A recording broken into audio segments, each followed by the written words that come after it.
Welcome to another episode of Relics Radio. This is a family-friendly show, so the entire family can join us as we talk metal detecting, relic, and treasure hunting. You can also call in to the show at 270-495-0315 or join in the chat and post any comments or questions you might have.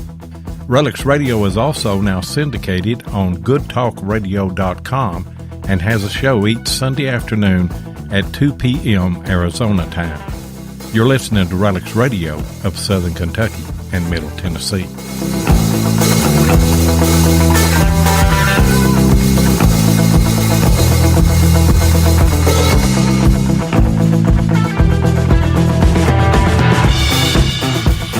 And it is Thursday night again, and you are live on Relics Radio. We want to welcome all of our live listeners on Spreaker.com. Also want to welcome all of our syndicated listeners on Good Talk Radio and all of the podcast outlets, whatever your podcast outlet is. We're on, I don't know how many of those. All of them, but wherever you get your podcast, you're getting us, and we want to welcome you to the show tonight. I am your host out of Southern Kentucky. I'm Digging with Seven. I'm your co-host, Tennessee Jeff, out of Middle Tennessee. I just barely got over there and unmuted your mic there real quick, but I think they caught everything there. Oh, me. It's warmed up, hadn't it, Seven? Oh, man, it was a warm day today. I hunted some this morning and then came in and did some mowing. I think you did some mowing too, didn't you? I sure did. I had about 7 acres to mow. Well, in between, that's just 1 yard. It had to do mine. I don't know how this happens. Okay, a man can be on a lawnmower and get 7 ticks on him mowing the yard. How does that work? I mean, how can that happen? You're not a chick magnet. You're a tick magnet. Hey, I must be. So, but I don't know how I done that. I don't know, though. You got Jennifer, though, so you did all right. Yeah. I've got something good anyway. Yep. Yeah, I haven't had one today, and I've been hunting in a field that was growed up and just been bush hogged. I figured I'd be covered up with them, but haven't. Yeah, you're so sour. They turn around. They'll look at you and like, man, he's old. I don't want to get on him. They don't want to mess with that old blood. They sure don't. Although I do normally get 1 or 2 a year, but like you say, I mean, we've went out hunting and do a set down, and you have 15 or 20 on you in just a minute. Oh, yeah, we'll be sitting there doing a wrap-up, and all of a sudden I'll start moving off, and it's the ticks packing me off. I don't know what's going on. Yeah. Hey, you guys had a great time down in Florida last week. Missed you on the show, but I understand that, you were all tied up down there, you and Mark Hoover, and just a stellar lineup of people. Tell us a little bit about that 7th annual Sunshine Hunt. Well, I'll just tell anybody that's listening right now, if you've never been down there, you need to go next year because it was a great time. This is the only place I've ever walked across, and you could actually see relics laying on top of the ground. And, of course, I posted a picture on the Relics Radio group, the handful of silver I had. I mean, it is seated, but it is a great time, and, of course, met a lot of great people that, I have memories for a lifetime. And I got down there with a good friend of mine, Jimmy Crossbones, and he introduced me to Mel Fisher's granddaughter. And we ended up got to stay in her condo down there. Well, it's like a little apartment that connects to the museum. So me and Tim Henderson got to do that. So that was pretty awesome. Y'all were right downtown, wasn't you then? Oh, we felt like kings. Yeah, I imagine so. Mark and Jimmy Crossbones, they treated us well. But the hunt, everybody there was friendly, and it was unreal. I really enjoyed myself. Well, I know that those folks down there at the Central Florida Metal Detecting Club, I know that they're top notch and first class, and they certainly do go all out on the events and everything that they have. And by the way, guys, if you didn't know it, Mark Hoover's going to be our guest on Relic Roundup Monday night at 9 o'clock Eastern right here on Spreaker, and he's going to be talking about the Garrett Hunt and the 7th Annual Sunshine Hunt too, so join us then. But we've got a great guest tonight, don't we, Jeff? You want me to introduce him, or do you want to? Well, I'll go ahead and do it. We've got Captain Patrick with us tonight. You're not going to say Yananton then. Well, he just said call him Captain Patrick. So. Okay. What's going on? Like, yes, sir, Captain. Yeah, what's going on tonight, Patrick, and welcome to the show. Oh, hey, I enjoy your introduction, by the way. I've been called many things, and Captain Patrick, is the best. A lot of people wonder what that last name of mine is, and I have to go into a whole history lesson about immigration in Ellis Island. So Captain Patrick is just fine, gents. I like it. Well, they can just about call you anything as long as they call you for supper, right?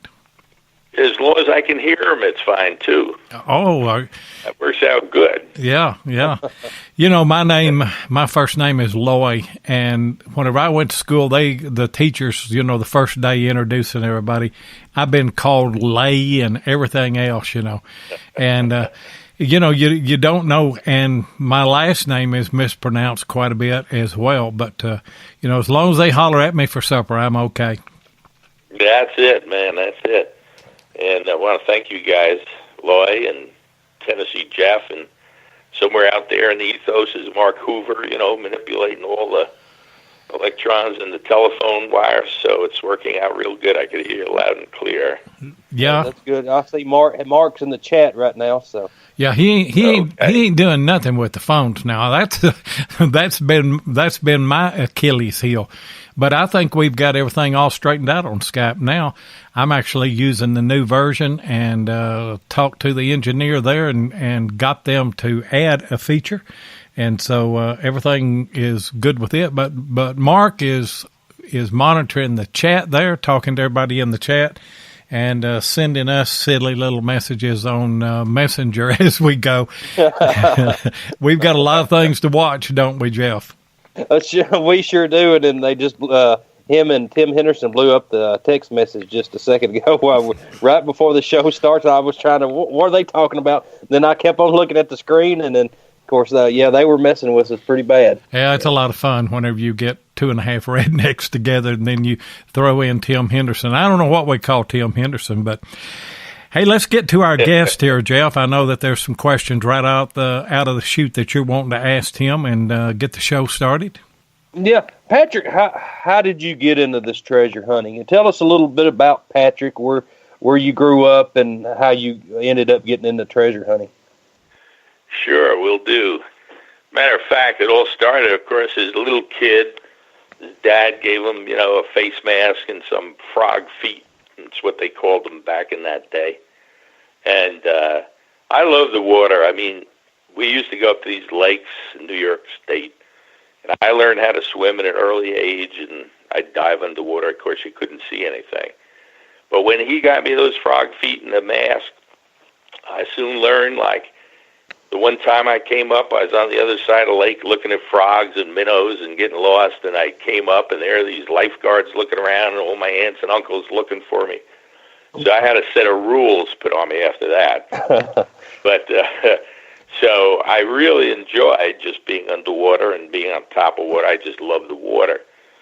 And as I grew up, I had my own little canoe that I started to go places, and we used to go camping, go to all these lakes up in New York State, New Jersey rivers, things like that, and also just watching all the explorations occur of all these divers starting to do different things. And that was, for me, one of these days I had to get my scuba gear.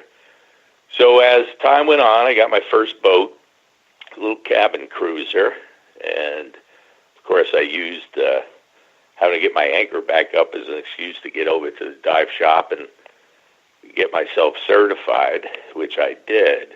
And that opened up a world for me, too, because at the dive shop, we had all these divers coming in from all these different boats.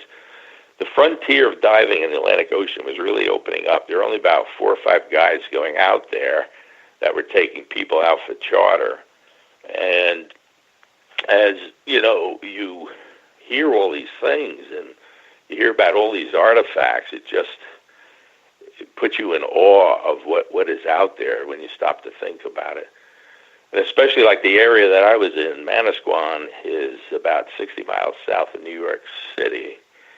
And New York City, of course, was founded by the Dutch, Henry Hudson, before him Verrazano.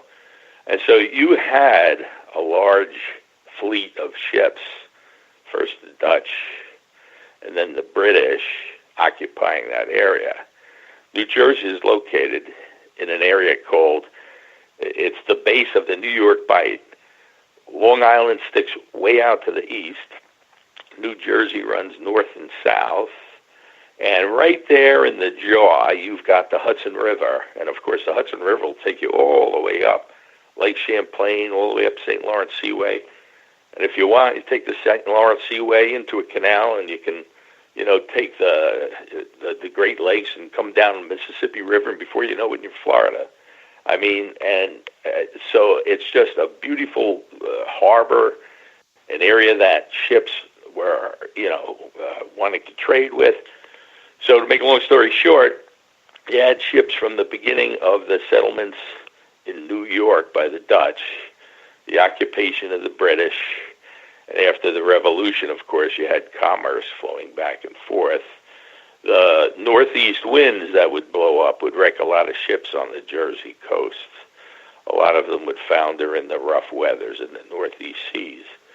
The World War I, World War II, Nazis came over. We had tankers being blasted left and right. We have shipwrecks all over the places. And, of course, we had, you know, the natural occurrence of sinkings due to leaky boats, whether, you know, whatever. Excuse me. And so these dive boats were finding these wrecks and getting all of these artifacts. Well, as it worked out, I was soon certified, and we went to go on a dive boat on my very first dive to get out to the ocean and dive on a shipwreck. And prior to that, I should mention, when we were certified, you know, we would dive in quarries and we see little, you know, underwater towns and flooded homes and things like that. It was kind of cool.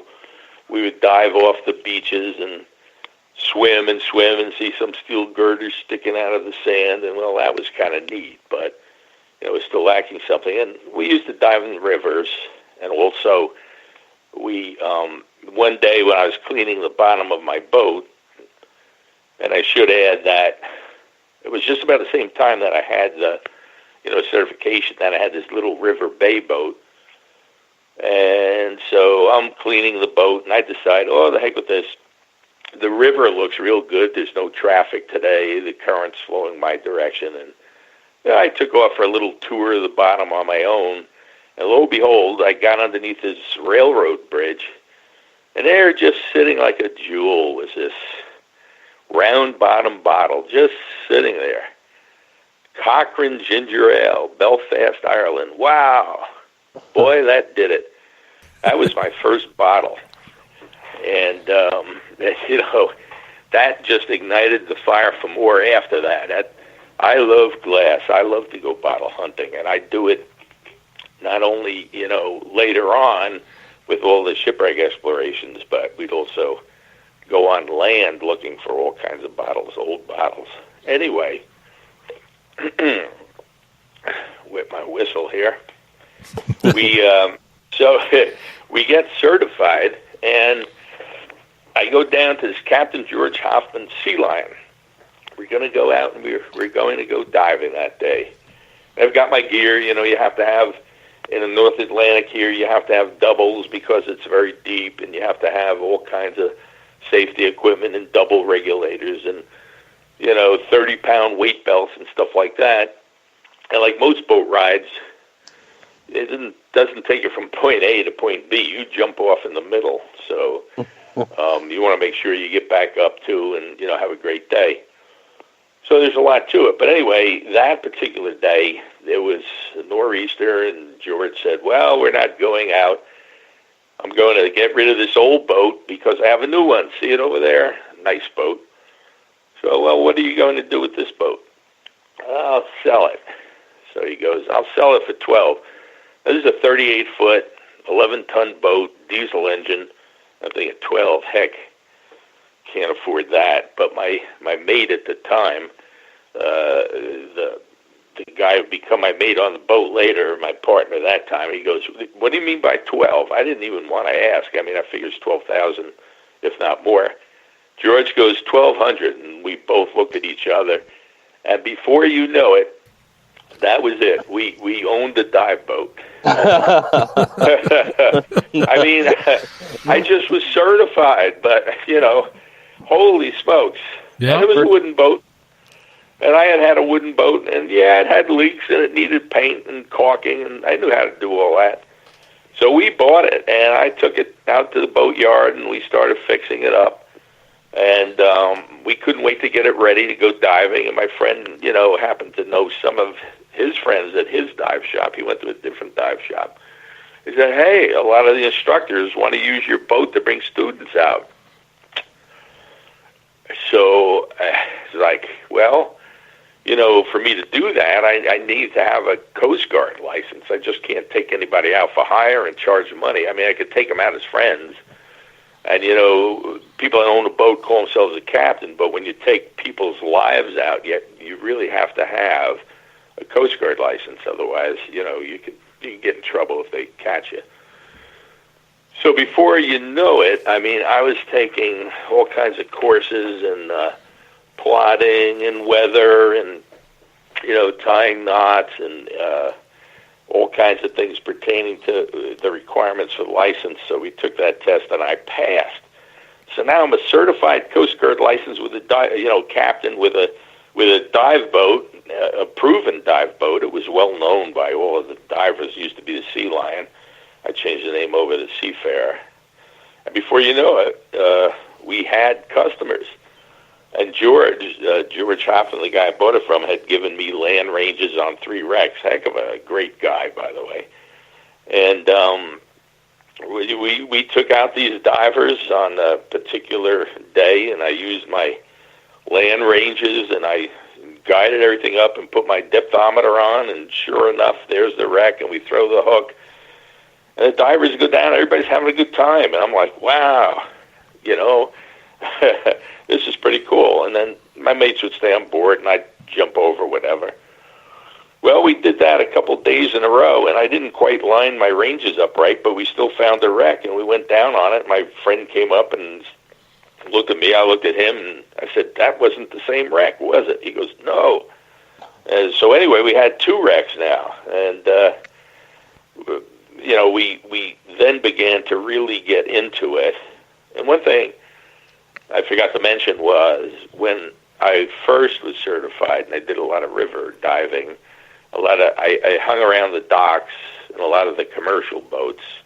The commercial boats all needed to have their bottoms cleaned, their propellers changed, their, work like that. And I would do that in exchange for shipwreck locations. So I'm slowly building up a repertoire of shipwreck locations and starting to increase our, areas to go dive. But now I want to get those artifacts. I want to get everything that's, locked up below, and you had to do a little bit of work to do that. I would just say, let's see. Hey guys, I'm going to have to cut in right here real quick because we need to take a commercial break, and we'll be right back. T-shirts are a perfect way to get your brand recognized, whether you're talking about a business, a club, a sports team, your YouTube channel, or whatever. But you may have asked, where can I get quality, affordable shirts on demand? Well, I'm glad you asked.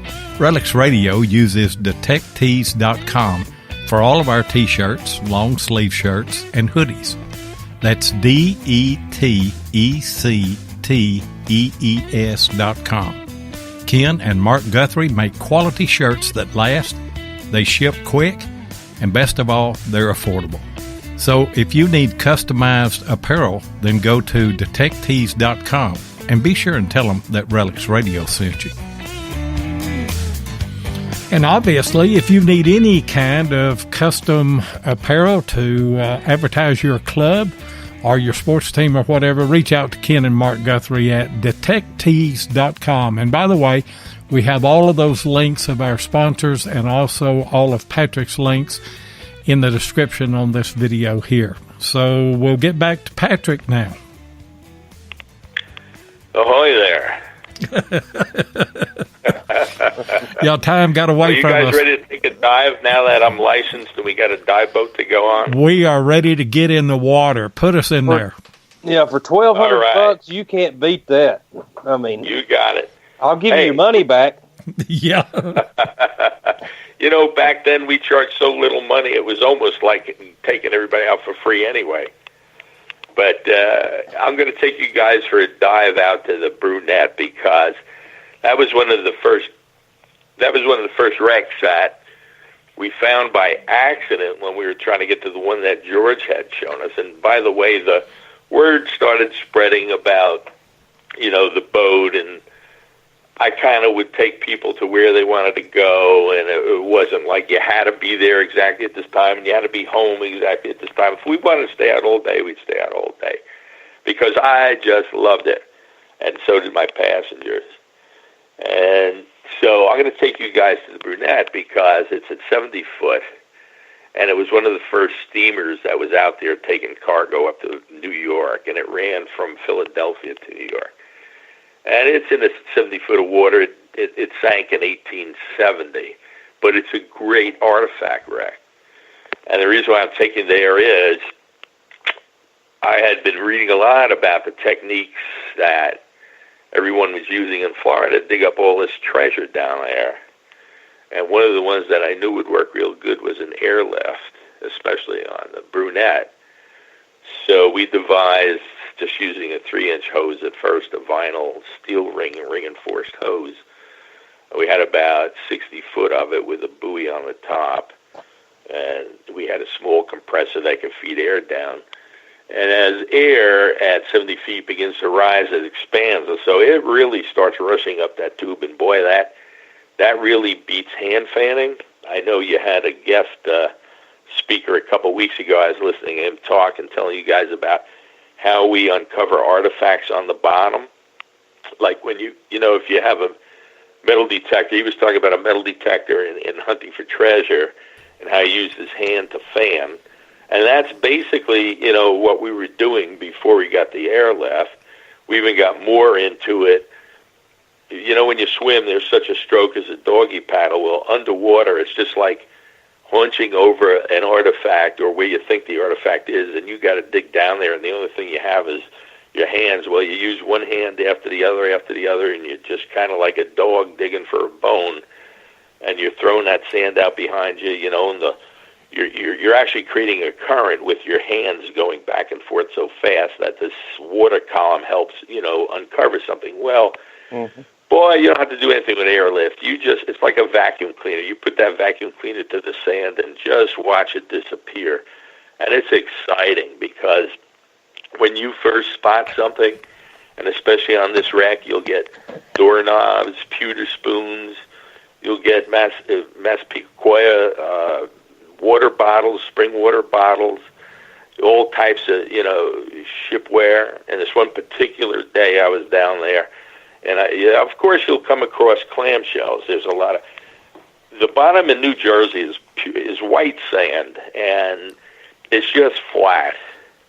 There's a lot of clams around the shipwrecks. There's all kinds of fish. There are scallops that swim by. There's lobsters that hide in there. You know, there's all kinds of anemones and algae and fish like to, you know, starfish, you name it. Fish like to hang around wrecks.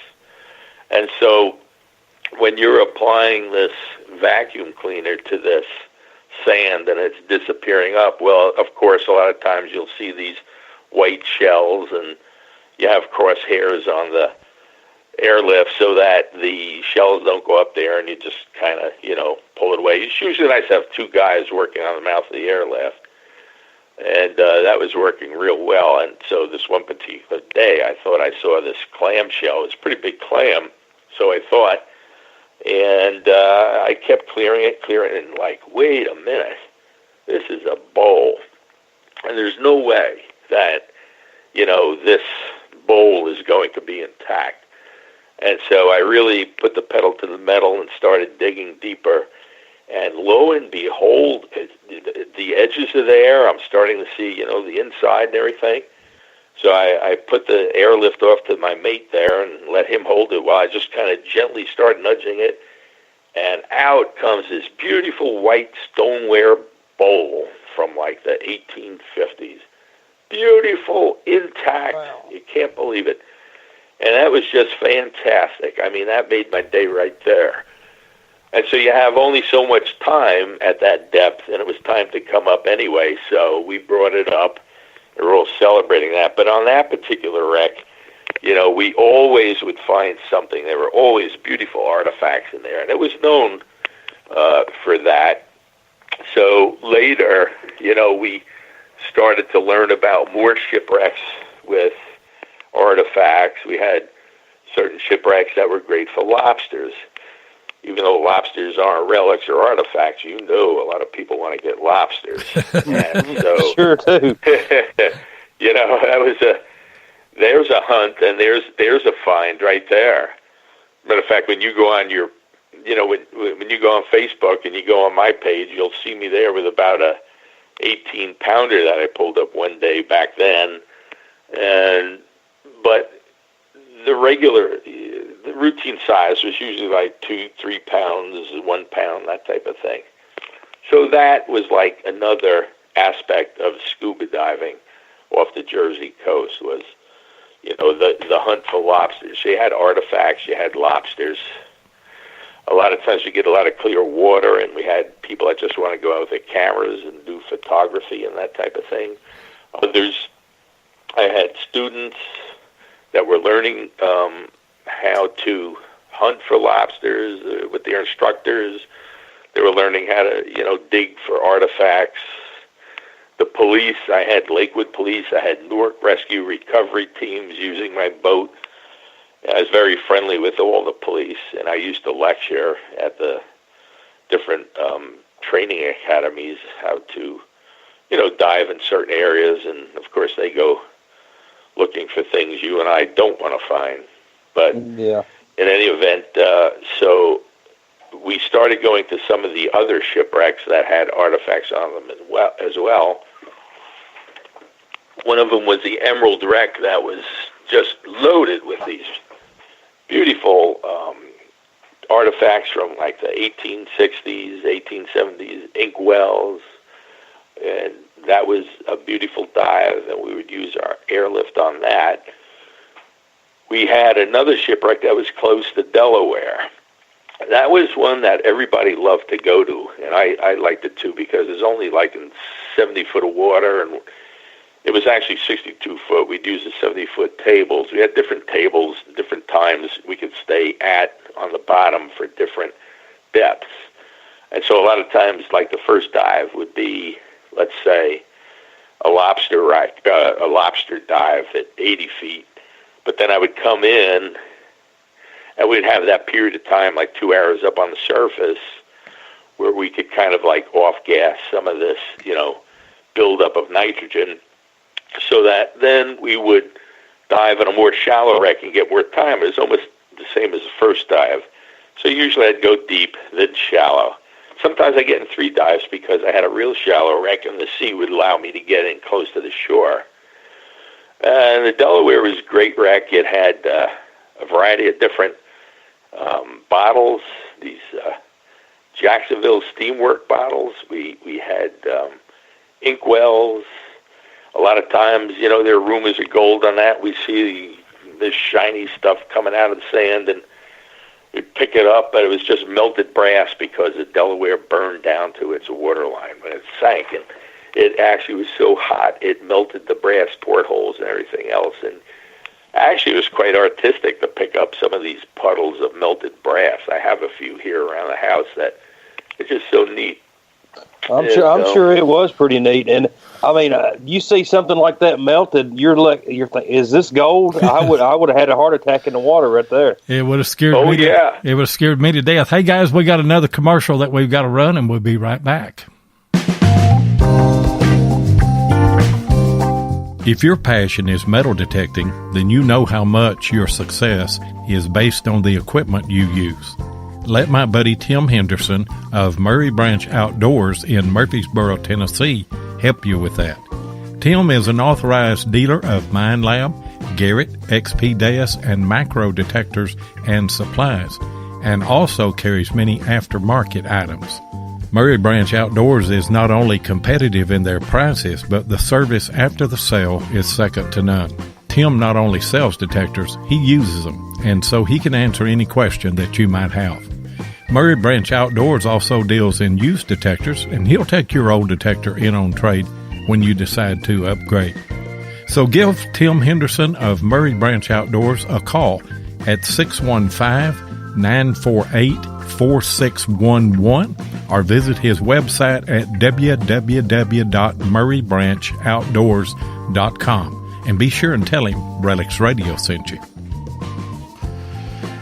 And we've got a big announcement that we need to make, don't we, Jeff, about Murray Branch Outdoors and our second quarter giveaway?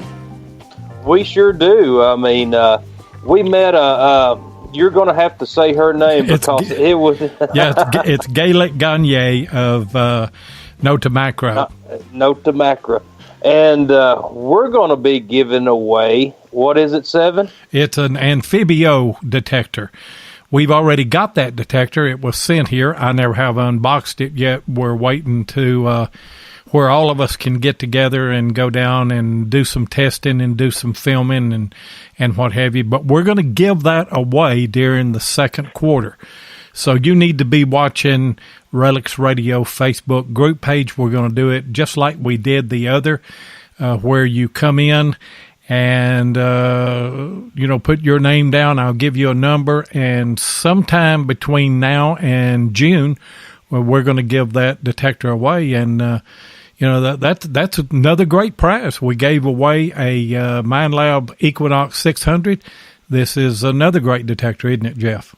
It sure is. And I actually got to hold the Amphibio and mess with it a little bit while I was down in Florida on the hunt, and it is a beast. I mean, it's well built. I mean, it's built like a German tank. So, I mean, I'm really excited just to see how this detector works.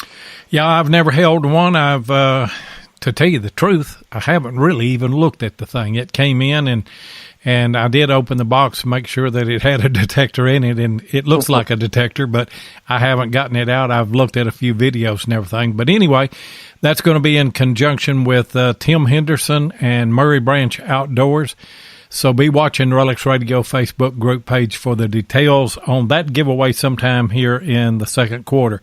And now, guys, don't wait and think, well, they're going to give it away right at the last of it. We may surprise you. We don't know when we're going to give it away, but you got to be listening to the show. So you better make plans right now to be on every show, because if we call your name and your number, then you're going to have to be here, ain't you, Jeff?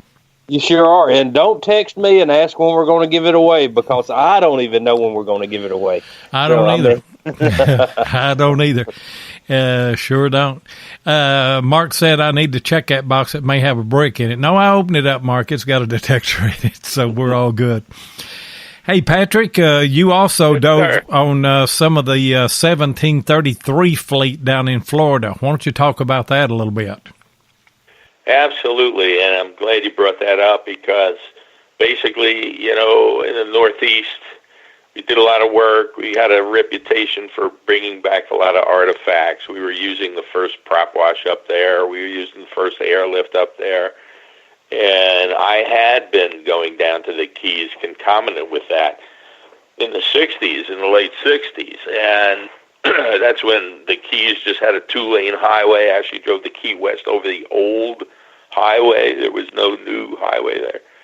And I had read about Art McKee in Life magazine. I stopped in, I saw his castle, and I met him. I paid my $2. His mother was at the door, and shook hands with Art McKee. He was showing me all the silver bars in the museum. There was nobody around that day. And we were talking, and I was telling him about my diving up north, and he was, looking to put an expedition together, and he asked if I wanted to join. I said, well, it's possible, but one thing I didn't mention was, I was working full-time while I was running the dive boat part-time. So, but I did want to get down to the Keys, start a dive shop down there. It's just, that was my dream. So, I was up on the roof looking out at the cross marks that he had up on his castle, where if you looked on this stone and you looked at this line, you were looking right where the Capitana was. And if you looked at this stone, that's, here's where the San Jose was, and so on and so forth. So anyway, I was totally enthralled in getting down there lock, stock, and barrel, which I did, and this was in 1985. Had some gizmos and started my own little business, and that allowed me to get down to Florida. So I hopped in the Seafarer, and we said adios to the, Northeast, and I took her down the Intracoastal Waterway, which was a trip and a half, and had a lot of fun doing that. We arrived in the Keys. I had a place there.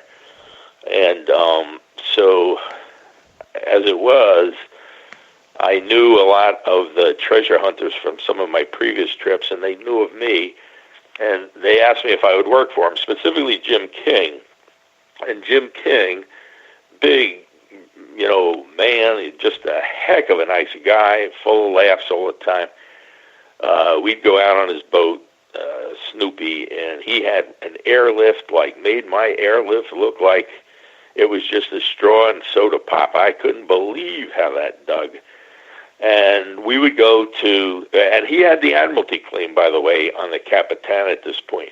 Art McKee had passed away. Jim King had, gotten a hold of that Admiralty claim and renewed it in his name. And so Jim King would keep his boat in a few houses away from where I was, and it was in the backyard of Jack Haskins. Well, everybody knew Jack Haskins was one of the most famous treasure hunters, and just one of the favorite, likable guys in the treasure hunting group. And I mean, in that group was Henry Taylor and Duke Long and Carl Fismer, a whole list of Burt Weber, and let's see, there was people from 1715 come down and visit once in a while. In any event, we would have meetings and discussions. And working for Jim, I found a variety of artifacts for him. I would turn them over to him when I was working for him. I had my own boat. I would go out, and I had a house right on the river back then. So I'd go out on my lunch hour, and I'd go hunting on weekends. I had friends that would come down. But also, whenever Jim wanted to go out, or Henry Taylor, or anybody else for that matter, I would, go out with them, and we'd do some work for them. So I would learn of all these spots. And I remember once a friend of mine introduced me to this nurse who just happened to be with Carl Fismer. And I got to meet Carl Fismer, and he showed me his barrels of coins and things, and this famous toilet bowl flushing out the cannonballs and everything. It was, holy smokes, it's really something. And a good friend of his, Duke Long, became a good friend of mine, and we used to pal around together also, and did a couple trips with him up to the 1715 fleet. I probably found more pop tops up there than anybody else, I think, with my Fisher's underwater metal detector. Yeah, it's like, whoa, where's the treasure? This is all, what are all these beer cans doing here and things? So anyway, let me stick with 1733. At least that's productive. And I had friends that would come down, and I would take them to my favorite musket ball hole on the El Infante, my secret little hole. And one day we're digging, and, everybody be happy with one or two little musket balls. One buddy says, well, what is this little green stone that's attached to this musket ball? Son of a gun, he found an emerald. Oh, man. Yeah. Wow. Well, his wife wears that to this day around her neck, and she just looks lovely with that, by the way. And so we had a lot of good times like that. There were many a moment there where we were so down deep in the sand. I think I posted one story where I was so down deep in the sand digging on the Capitano, which was about 8 feet under the sand, and along comes this boat, and it happened to be Carl and his buddy there with all these handicapped divers. Rob Connect was his mate that day, and I think I wrote a little piece about that on Facebook. I was really impressed with the fact they were bringing out these, invalids that actually dive, and they watched us, use the airlift, digging up, whatever we could. And so, little by little, I got to know Jack Haskins a lot because we always would dock there, and he'd always look to see what, we had and what we found. His backyard looked like a treasure museum with just the waste that he would bring in and the different odds and ends he would find. He would disappear on stormy days. I said, well, where's Jack? Well, he's up in the 1733 fleet. He's up, in Sebastian Inlet. Oh, what's that about? Because I didn't know what was going on, but all these guys did. Oh, when it really, storms up there, you can find a lot of things. And he always came back with a big smile on his face and, Jack, did you find anything? And just smile more. And we all wondered, we never knew, but we knew something was found that was good. He was just excellent at that. And Patrick, it was just a great camaraderie with everybody, and we became more united when we started hearing that the Florida Keys, which were totally free and everything was based on Admiralty claims and Admiralty law, which was true, up north as well, that was now being proposed to be designated as a sanctuary. And that kind of put the hair up on our backs because that meant the government was coming down to save us. And that's a scary thing in itself.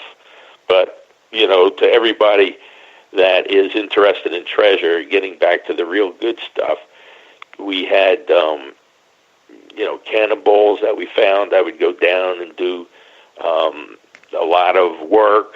As a matter of fact, not using an airlift, but also in that realm of hand fanning, you could use an underwater propulsion vehicle. I don't know if you guys ever saw that.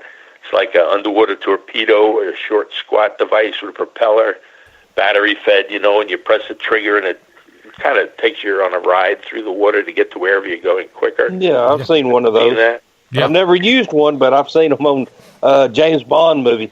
There you go. Good old Jimmy. So, you just have to reverse that and kind of, wedge yourself in and get ready to hold it. And now you have an underwater prop wash, and it blows the sand away. So I was diving on the Tres Puentes, a particular shipwreck that I really liked because it had been salvaged by the Spanish, and just like the 1715 fleet, 1733 was also salvaged by the Spanish first, and some they would burn down to the waterline. A lot were like totally salvaged.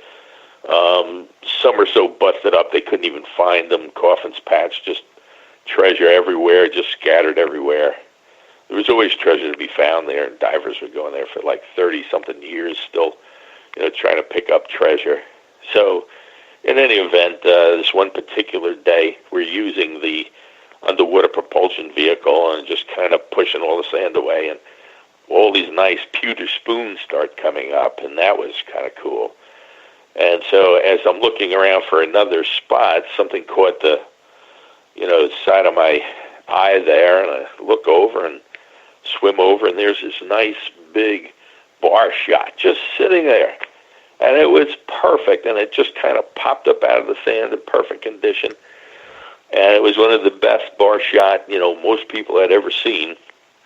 I wound up giving that as a gift to Dave Horan, Mel Fisher's attorney, only because he was helping me with some things too. But, later on as I get into the story, how we meet, Mel Fisher and the Con Coalition, I don't know if you want me to get into that yet, but, it basically, we all came together as a group. We formed this PRIDE, which was preservation of the rights to, explore and to, be able to explore and retrieve artifacts and things like that. So in any event, we had a group. We had meetings every couple of weeks. We continued to dive using Admiralty law. We continued to bring up artifacts. And the government would come down and hold meetings, and we'd go to meetings. And what they were telling us was just getting worse and worse and worse. And soon the news was such that there would be no treasure hunting in the Keys whatsoever. And this was now a big threat to Mel Fisher and his Atosha and Margarita claims. So we formed a new coalition, the Con Coalition. By the way, with Pride, Duke Long was the president of that, and I was the president of that after his term was up. With the Con Coalition, he was the president of that again. But now it wasn't just treasure divers. We had real estate people, fish collectors, organized fishermen of Florida. We had people that were in real estate. We had just about the whole Keys join the Con Coalition in one shape or form or another. And one of our big benefactors was Mel Fisher, and he would attend a lot of meetings because he was really concerned. As it was, we would hold protests, put together a truck convoy where half of Mel's people left Key West and our people left, like the Key Largo, Islamorada area. We met in Marathon. We had met with the NOAA people, and I guess we gave them enough of an impression that, A, we are not harming the reef. The reef is dying because of poor water quality, and that was what this whole sanctuary thing was about. And I won't get into all the details on the politics or whatever, but the bottom line was they were really out to stop Mel, and Mel was, I guess, looked at as the head of the snake, and they just wanted to cut him off and get even with him for the victories he had in the Supreme Court protecting his Admiralty claims up in the 1715 fleet. So one day when they told us we couldn't dive anymore, we put a shipload of guys together, me, Don Washington, it was Duke Long, we had Brian Portman and Dave Foster, another boat. I was working with Mel Fisher, his manager, Pat Klein. Michelle Wells was on the radio. They were on the marine radio. And we were to report whether we were getting arrested or prevented or whatever. And so we went out there, and we had it printed in the newspaper that we were going out diving on the Atosha, which we did. And we dove all day, and we did find artifacts, and we brought the artifacts up to make sure it was a complete dive. And, of course, we had Dave Horan's okay to do this. He, according to the Admiralty law, there's nobody that could stop us and no law to stop us. And if we were arrested, it would be false imprisonment, so on and so forth. Well, we didn't really feel like going to jail, but we didn't have to anyway because they didn't do anything to us. And from that day forward, and also we were introducing a lot of technical stuff about water quality. That was something that I had learned from up north, and that's a story in itself for some other time. But so eventually Senator Barb Graham was interested in our play. We had some political clout.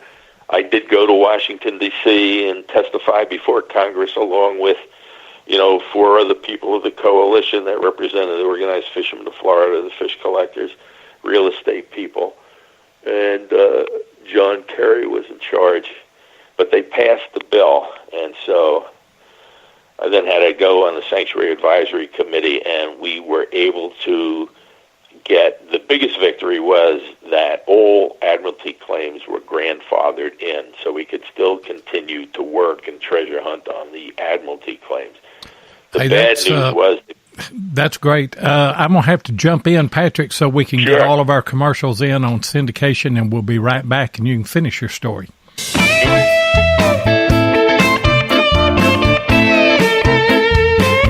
If you want to keep up with what's going on in the metal detecting world, then you need to be a subscriber to American Digger magazine. Butch and Anita Holcomb are the publishers of the magazine and have won awards for 3 straight years for being the best digger magazine on the market. American Digger magazine is available in both print and digital formats, so no matter where you live in the world, you can enjoy the latest happenings in the hobby. You can get in touch with American Digger magazine by going to americandigger.com or give them a call at 770-362-8671. And be sure and tell them that you heard it on Relics Radio. And by the way, this Monday night on American Digger Relic Roundup, we're going to have Mark Hoover as our guest, and he's going to be talking about not only the Garrett Hunt, but also the Central Florida Metal Detecting 7th Annual Sunshine Hunt as well. And I think that Jeff has got a question that came out of the chat, don't you, Jeff? I sure do. Patrick, Woody Jones, he wanted to know what part of the Keys were you in? I was in Isla Mirada. Okay. I was right there on Snake Creek, Isla Mirada. All right. And that's, where I was living. I don't know if there's more to the question. Yeah, that was just this. He was wanting to... okay. Yeah, so... Keys. Yeah, that was my headquarters. And, most of the treasure... There was a good pit of treasure hunters in Isla Mirada. I mean, Henry Taylor, Carl Fismer, you had Jim King, you had Jack Haskins. I mean, there was a group of about 20 treasure hunters right there in Isla Mirada, Tavernier. Of course, the other big home for treasure hunters was down in Key West, with a few in between Marathon. And make a long story short, I mean, we did get that Admiralty claim being protected to this day. The heirs of Mel Fisher dive the Etosha and the Margarita, and a lot of the Admiralty claims not being worked are slowly being engulfed by the sanctuary. I don't see any new claims coming out. I know of a find going on in Marathon, and they're being prevented from doing a lot, and they're having ridiculous reasons why they have to be prevented from doing certain things. I know an archaeologist, Rob Westrick, who's trying to get a claim on the Infante, and they're giving him all kinds of runaround. And I would work with him now and then, just kind of let him know what I used to find where. Mm-hmm. So I don't know, how much more time do we actually have where you want me to get into what you considered, what I should say was my favorite find? Well, I tell you what, let's do this. We're going to open up the phone lines because we have completed our syndicated part of the show.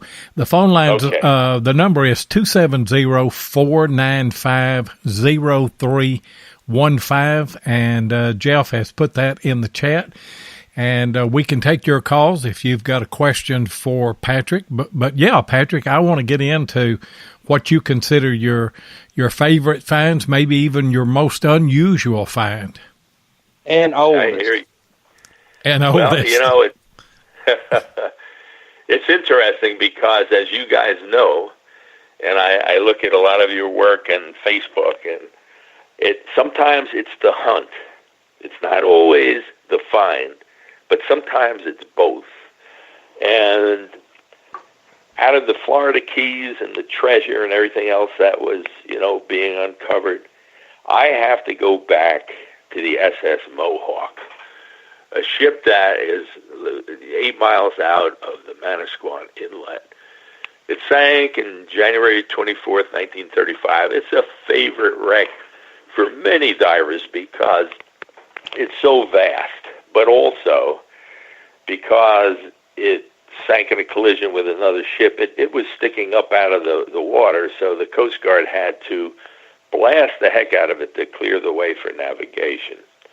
So it's in a heap. It's just a big, huge passenger liner that sits on the bottom of the ocean in a variety of, disarray. You can just barely make out the bow. You can just barely make out the imprint of the stern. And during World War II, the Coast Guard used to routinely drop depth charges on it because the U-boats used to hide there. They had a lot of tricks. They were smart. And they would hide alongside shipwrecks. Well, anyway, the Mohawk was a mass. And because of that, lobsters lay a lot of eggs. There's a lot of lobsters there all the time. There's artifacts all over the place. I do one post on Facebook where you see an entire storefront just loaded with all kinds of artifacts from the ship, all brass, all different types of parts, engine parts, whatever. With my airlift, I was the first one to uncover in the promenade deck all this silverware and butter dishes and coffee creamers and silver spoons and things like that. And dishes, and of course the word spreads, especially if I have passengers and they see what we're doing. Before you know it, every dive boat's there, and that's okay. But the most important artifact, and I think the most thrilling, exuberation I ever had on a dive was a particular time when, in traveling over the shipwreck, we would see these smaller portholes attached to the bulkheads. And there seemed to be no way to get them off. And I mean, some of them, it looked like people were using hammers and crowbars and trying everything to rip these things off. And normally a porthole comes right off because the screws are all rusted, galvanic corrosion. And a lot of Hold on, Carl. Hold on, Carl. We got a call in. It's Carl Fesmer. Go ahead, Carl. Hey, Pat. Carl, how are you? Hey, I'm doing okay. Good show tonight. And I don't have a question for you, but I'd just like to say that we all appreciate all those efforts you were putting forward back in those days. Most of the things with, and of course Jack Haskins was one of the big pushers to get them out of there, but all I did was hang around and complain all the time. But you and Jack and Duke, remember that one time Duke grabbed one of the bureaucrats across the table? You remember that? He did. Yeah, he had a did. quick temper, But anyway, I just wanted everybody to know you were one of the forefront people there, and the rest of us appreciated that. Well, thank you very much, and you guys are all so worth it, and all so worthy, and so colorful, and you taught me a lot, and it was a great brotherhood, and to this day I'll never forget it. It absolutely was. With one of the few times we were at least united. It was great. Absolutely. It's so true. When are you coming down? Well, working on that. We're trying to get Arctic Dan Shirey, located up here, get him out of earthquake-prone Alaska. And, he's ready to get out, I can tell. Oh, yeah. We got him down here. He actually signs on a dotted line tomorrow, which will put everything in motion, so he'll have a closing on the, I think it's the 15th of May. So he will be Jersey Shore Shirey after this instead of Dog Sled Dan. Yeah, Lolly and I were just talking to him before the show started. And, you know how he's always jovial and nice, another very polite guy. He's awesome. He really is. He's a lot of laughs and one heck of a guy. As are you, Carl, as are you. Well, I can't wait to see you. I'll buy you some rum, and we'll talk about the old days. Okay. Well, I look forward to it, and we will be down. That's a promise. Hey, Carl. Right. Carl, I've got a question for you. This is Tennessee Jeff. I've got a question for you and Patrick. Okay, are you guys grandfathered in where you can still hunt for the treasures?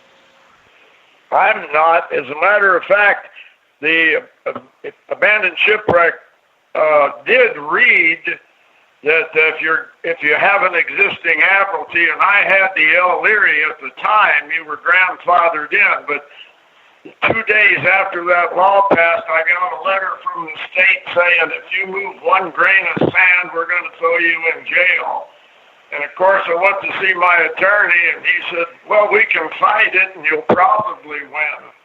I said, how much? He said, well, the Supreme Court cost about $5 million. I said, yeah, I got it, and what I don't, I'll borrow it from Pat. He's rich. and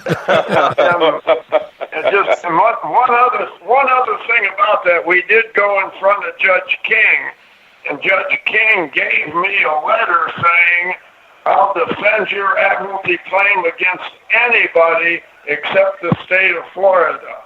And, that really made me feel terrible. But a year later, Indiana University was working on the El Leary. And me and my lawyer go right back to Judge King and say, hey, here's this letter you said defending my admiralty claim. And Indiana University sure ain't the state of Florida. And Judge King told us, get out of here. So that's... Wow. That was the story of my admiralty claim. Yeah. I was just wondering if you guys had sons or grandsons that were still hunting for the treasures and stuff. Well, I can't speak for Carl, but I can say that I did stay on top of most of the activity that was going on down the Keys. And right now, I mean, the sanctuary threw on top of the Abandoned Shipwreck Act, an act known as the Marine Protection Research and Sanctuaries Act. I was very familiar with that because I actually, when we stopped all the sludge dumping in New York, this act they put together was basically to protect the ocean from dumping. But they also threw in the Sanctuaries Act. And when you read the dotted line, it's a protection of the marine environment. And the Sanctuaries Act basically creates an underwater park. And as you know, you can't metal detect in an underwater park. You can't touch in an above-ground park. Mm-mm. And so when NOAA was put in charge of this federal deal to take over the entire waters around the Florida Keys, including the bay, they basically said you can no longer touch anything. It's a park. Our victory was just able to get the existing admiralty claims, but the 1733 fleet, as Carl said, there was really only one admiralty claim in existence, which was the Capitana. And guys did work that up until about 7 years ago. People die, people don't have the money, they move away.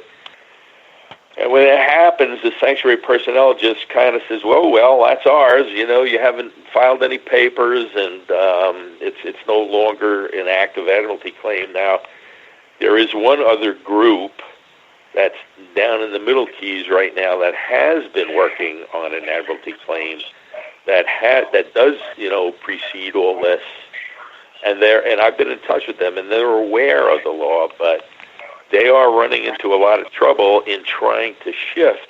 When a shipwreck goes down, it always leaves a trail. Well, he had the first part of the trail, but now he wants to move the claim over. Well, guess what? He's running into so much trouble. So at this point today, as far as I know, and Carl, you can correct me if I'm wrong, but Mel Fisher's grandchildren and children are the only ones working his admiralty claim around the 1622 area. And the only other area, of course, is 1715, which you all know, all the, the people working that up there, a lot of great people up there. But that's it, as far as I know. Yeah, that is, but, recently they made them stop using the blowers down there in Key West. Is that right? Danny and all the big boys are headed for the 1715 fleet, and you know as well as I do on the sand out there in the 1622 area is deep. So basically, that's right. If you can't use the blowers, you can't treasure hunt. I don't know what they're slowly. Right, yeah.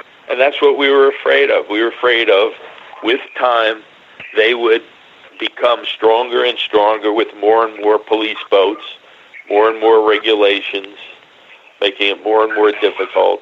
And yet the true culprit are all the injection wells and all of the, pipes from Miami and the countercurrents and and all of the runoff from the Mississippi River on the loop currents in the Gulf of Mexico. I mean, there's so many things killing off the reef, but if you just, take care of your water quality and your wastewater, and Carl knows how we had so many plans. I mean, we wouldn't just say, hey, that's wrong. We would give them a solution. And we spent, I can't tell you how many hours working on that, but rather you led the way on fighting the dirty water wars. That was I even hate to think about that these days, that it was more than just treasure hunting. And I remember you talking about the Cap Rock is the greatest filter in the world. I think you said that down here. And not only that, Carl, remember it was Reef Relief, and I'm saying they did a good job. I'm not saying it's a negative, but, their whole solution to the sanctuary was putting in the buoy systems all over the reef. And we all know that's a great thing. But that's not going to stop the reef from dying off, especially when it's loaded with antibiotics, carcinogens, fecal material. And these are... Yeah, especially that, yes. Yeah. And, I had imported all these PhDs down that had written papers and actually done injection well studies in the Keys where they used tracers, and it came up out in the reef. And yet all that was negated and looked at, and they said, well, we'll use advanced wastewater treatment. And I don't want to get too technical about it, but it's just not good enough. And to this day, I couldn't believe they took the old-fashioned way of being in cahoots with big sewage, and they ripped up every street in the Keys, dug down 5 feet into that coral to put in pipelines. And what did they do after the pipelines for sewage plants, big sewage plants that cost millions, several of them all over the Keys? They built up more condos because now they have sewage. And these plants still inject into the coral. So nothing has changed. And the reef, when Carl and I used to dive down there, and Carl before me, but still, so many areas were beautiful. The iron-masted steamer, remember the iron-masted schooner? Remember that one, Carl? Yeah. That was a beautiful schooner, nice mast, nice blue water. The last time I went to that, before I left the area, it was a mat of algae. Everything, it was dead. Hens and chickens off Island Murata, dead. I mean, it was just disgusting. And now, you're starting to see the ramifications of that all over Florida with injection of sewage into the aquifers below the ground. Can't believe they do that, but they still do. And that's it's not treasure, guys, but it prevented a lot of us from doing a lot of good things in terms of preserving history. Just big money. That's all. It's all it is. That's all it is. It's big money. And I don't want to get off on that, but boy. That could be 2 or 3 different shows, but. Oh yeah, and it's a family show. I'm not allowed to use language like I like. Yeah, they cautioned me on that last time. But it's, how can you talk about those sewer pipes without using nasty language? Some of them things backed up and filled a couple houses up right there in my neighborhood in Key Colony. One house they had to tear down because they put those sewage pipes in, and every now and then the things would back up into a house. Did you know that? And Carl, one of the biggest things that was always was always like stopping us from making progress was no politician wants to talk about that. People don't want to talk about that. When you're in the Florida Keys and you're looking at the sky and the trees and everything's honky-dory, you don't realize when you're in the beautiful world below and it's all blue and, you know, everything's nice, that suddenly all of this stuff comes flying in the water and, you know, it changes everything. We're just dumping on all of the marine life and all the beauty that's there. And nobody wants to talk about that. They just say, well, out of sight, out of mind. We have pressing problems above, but, you know, it's just a subject that people don't want to talk about. We just can't make headway. And there's answers for it. There's answers for it. There are so many plants and equipment and things they could be using that would be less expensive than what they're doing, and they just don't want to hear it. I just don't understand that. But when you see all the growth going up because of their so-called, you know, new acts of, you know, cleaning things up, which all the politicians like and all the county, you know, people like, it's what it's all about. It's like Loy said, it's the big bucks and who gets the money and the contracts and so on and so forth. It's a shame. It's a shame. Hey, I wish I had another lifetime. Now that you've depressed me.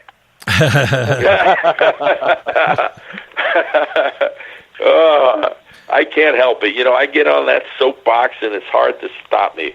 I think Yes, I was talking about the mohawk in but whatever. Hey, You're Carl. right. We appreciate you calling in, and I hope you guys get together soon with Dan and all of you. Absolutely. Carl, good hearing your voice, my friend. Yeah, I'll see you when you get down here, but I ain't coming north. I hear you, and I know you told me I got to buy the rum too. Well, you're rich. Of course you can buy it. I'm rich in spirit. That's about it. Well, now you tell me. Okay, it's good talking to you guys. Hey, All right. Thanks for the call, Carl. Hey, Carl. Yeah, I tell you what, kind of a family reunion right there, wasn't it, with having Always. Captain Carl in. Yeah, he was a great guest. Always. Yeah, he could. Too bad. He could talk. He can. I met him this last weekend in Florida and at the Central Florida Metal Detecting Club hunt, and he was a great guy. And I bought my wife pendant from him that come from the, I believe it was the 1715 fleet. It was pure silver that come from there. So, I mean, she really loved it. Yeah, he's, you know, and I have to take my hat off to him because he's still active. That man is working at what he loves. And he, you know, takes people out. You know, you have Scuba Wise. He lectures on these various ocean liners. He goes to all the shows. And he's been doing that as long as I've known him, and he's still at it. And I take my hat off to him. Yeah, he done a great job. I mean, he was up meeting people. I mean, he was running around like he was at least 30 years old. Yeah, we had another question. Have you ever did you ever treasure hunt with Dirk, the Mel Fisher's son? No, I did not.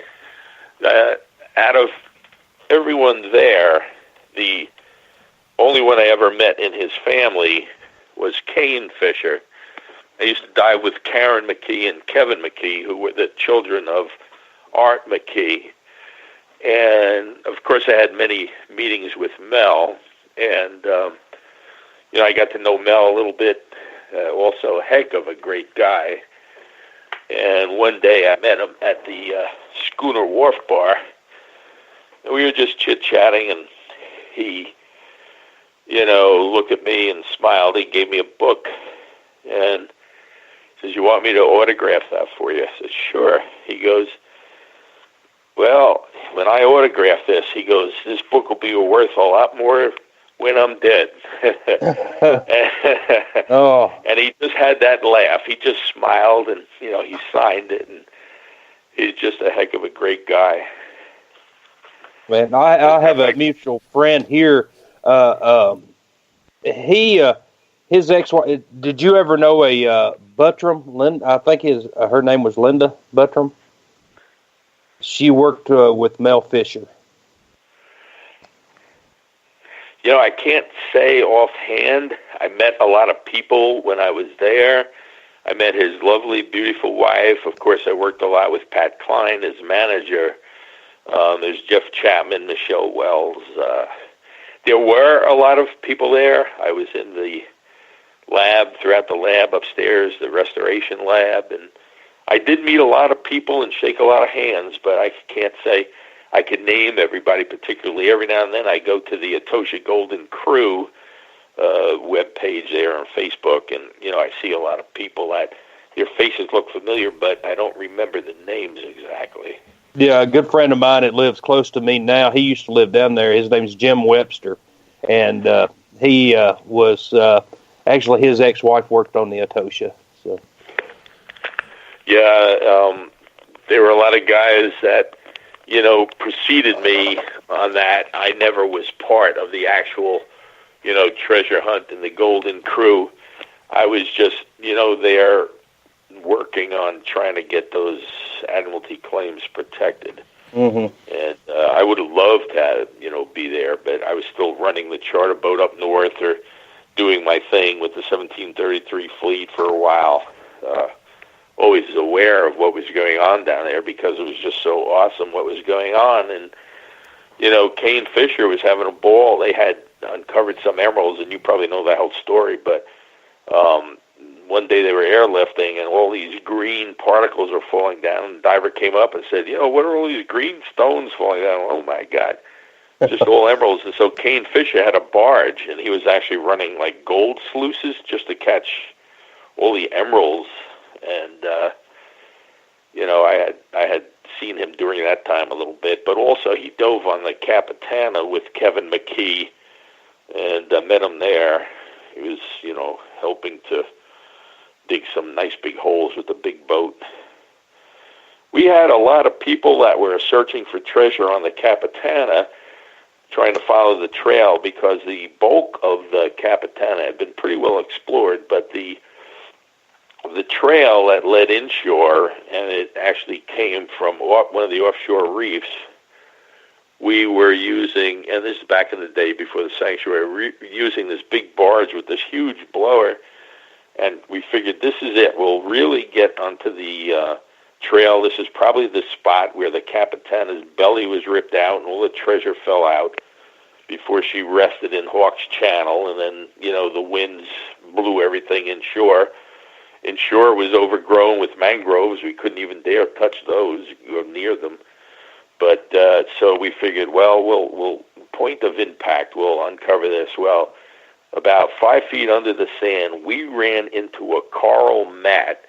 I guess it was elkhorn, and it was so interlaced, there was no way you could get through that. You would need a crane barge to lift up all that dead coral. Evidently, the storms, the hurricanes over the hundreds of years just knocked down all these new growths of this staghorn coral and elkhorn coral.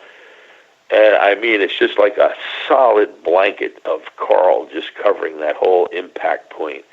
And it doesn't really trail off till you almost get to the ballast pile. Now, we used to find a lot of treasure from there in towards the shoreline. When I was working with Jim King, in terms of pieces of 8 and artifacts and things like that. And we, there's still rumored, like most wrecks, it was on the manifest, there still should be a couple of chests of, silver coinage, as well as there's a big solid silver mortar. They used to have these mortar and pedestals, and they had found the pedestal part, for grinding things, but nobody ever found this mortar. As hard as we looked, we couldn't find that. So, yeah, there's probably a lot of treasure still under there, but Sanctuary says no. So they'll stay underground forever, and people won't see them in museums. Children won't see them in books. And any digging that we do doesn't disturb the environment, if anybody knew anything about it. I can tell you about a time when they were after Mel because he was working in Coffin's Patch, and that's the remains of one of the 1733 ships that got ripped apart and probably had a treasure trail around 10 miles. In any event, he went out there and was just working with his crew doing the same thing, and this was while the Sanctuary was still trying to nail him on a 1622 fleet. and we had already, gone through the resistance. Well, they pounced on him there, and I saw it on TV. They said, Mel Fisher caught blasting the reef, and they showed this picture of the coral reef before, and then they showed this picture of a coral reef. I don't know what it was that they showed, but they interpreted the prop wash or the prop blaster as being dynamite, and nobody uses anything as drastic as that, and yet nationally they advertised him as blasting the reef, and they finally got him. Well, I worked with his attorney on that case too, and I was ready to testify. They didn't need me, but it turned out that one of his divers had nicked some grass, and so they quickly retreated from their claim of blasting the reef to disturbing the grass. $500,000 he had to pay, and they had his fleet locked up for I think it was 6 weeks, so he couldn't do any treasure hunting. Man, that is messed up. I mean, that's plumb crazy.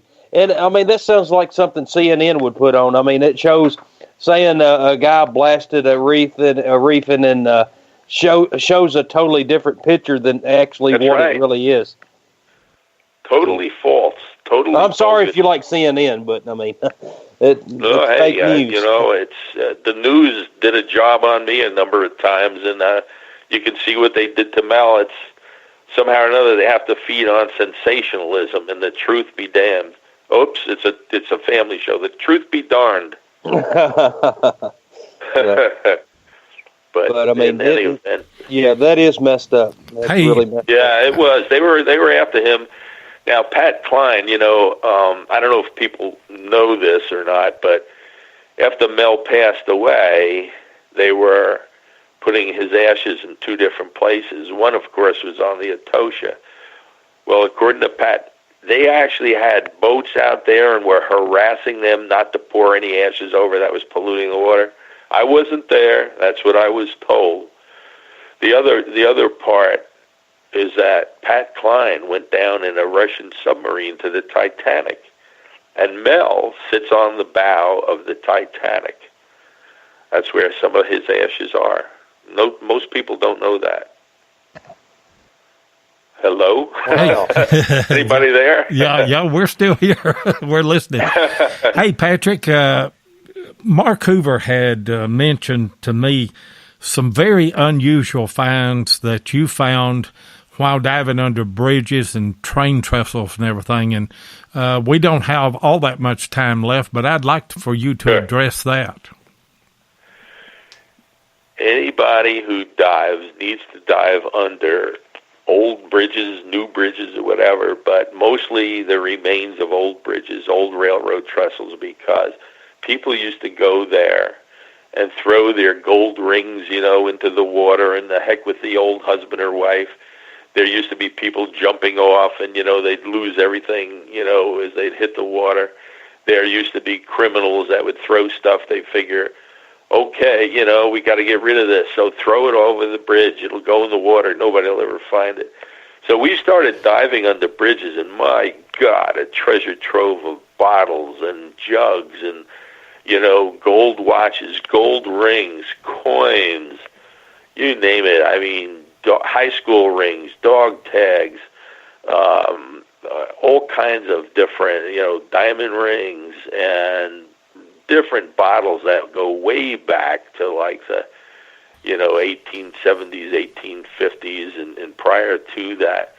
Because people a lot of times used to, fish off of these old bridges, and they'd be putting the old whiskey jug underneath the, next to them while they're fishing, hanging over their shoulder, and when it was, done, they just chuck it in the water, and down it would go. Mm-hmm. And so I took Dog Sled Dan there, and I was showing him some of the spots and some of the other promising things that we have to do. But on one particular dive, when I was there, I came across this clay gin jug, and hallelujah. I mean, I had been filling my net bag with all kinds of bottles on many previous dives before that, including everything I said before. In this particular case, I pulled this gin jug out of the sand, and wow, it was intact. Well, I didn't go more than 2 feet later, and sure enough, there was another molasses jug. Holy smokes.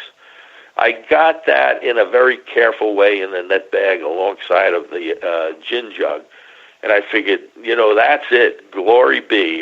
Today's the day I'll be happy as heck and do my dance. But I didn't go more than 5 foot more, and there's another one. And as it had been, I went a few feet more, and there's another one. Now, I had so many jugs and so many odds and ends, I had to stick them underneath my arms, and my net bag was full, and it weighed a ton. And I'm getting low on air, and the current's starting to pick up. So I'm actually walking on my knees, overloaded, watching my regulator. I had about 2 minutes left of air, and I'm walking on my knees, and I can see the surface above me, and I'm just trying to, I knew I could just drop everything and go to surface. I wasn't about to die or anything, but I did not want to let go of any one of those, jugs. Make a long story short, I just made it where I stuck my nose up out of the surface and took a big breath of air, and I got up there on the shore, and I laid out all those jugs, and hallelujah. Man, what a day that was. And those jugs are sitting over here on my shelf right now. And that's the kind of thing that you can uncover when you go underneath old bridges, old docks.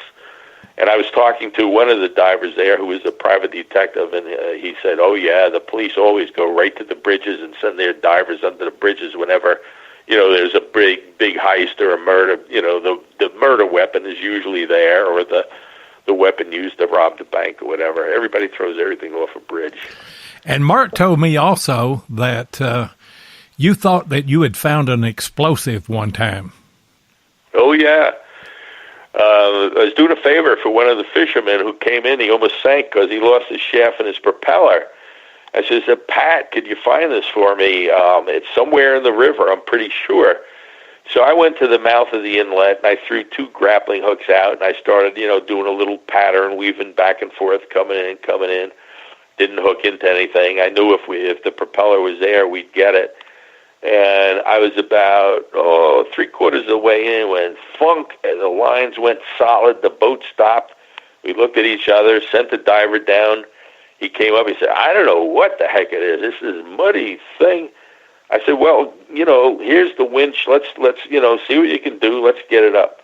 So after a little bit of work, we winched this thing up, and oh, what a smell, loaded with mud, and we get buckets of water, and we have it on the deck, and we're washing off this thing.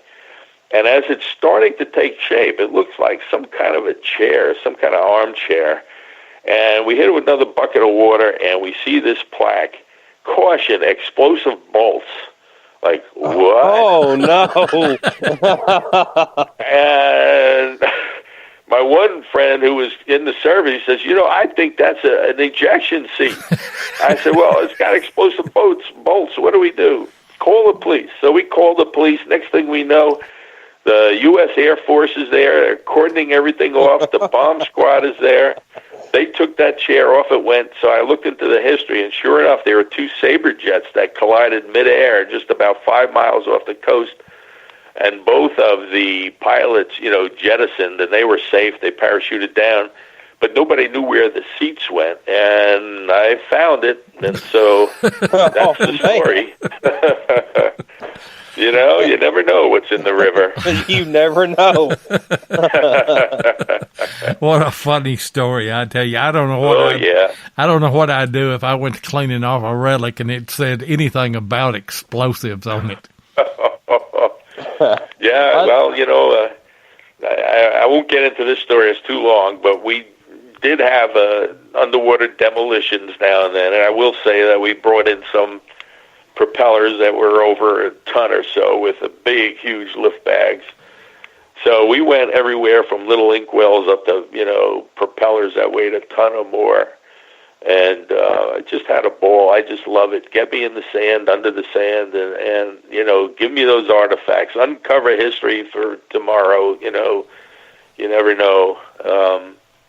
And one last note, I was starting to just say that, I don't know, do we have any more time? Yeah, go ahead. Yeah. Oh, okay.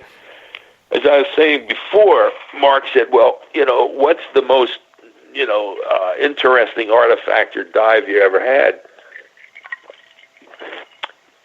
Excuse me, I had to wet the whistle again. And so, I said, wasn't digging and finding, the coins, the emerald.